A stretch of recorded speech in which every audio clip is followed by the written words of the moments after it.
Sirajganj road কুষ্টিয়ায় যাচ্ছিলাম, বাসে বসে আছি ড্রাইভারের পেছনে। একটা কুকুর মরে পড়েছিল রাস্তার মাঝে, এই কাটাখালী এই টোল প্লাজা পাওয়ার আগে।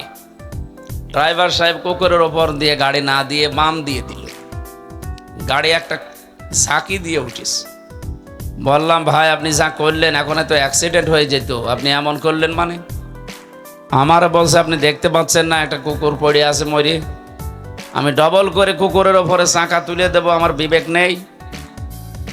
বললাম, আরে ভাই ও তো মরা কুকুর, ওরে মেরে ফেললে কি ও তো আর বুঝবে না। আমার বলছে, হুজুর আপনি কি আসলেই হুজুর? আপনি কেমন হুজুর?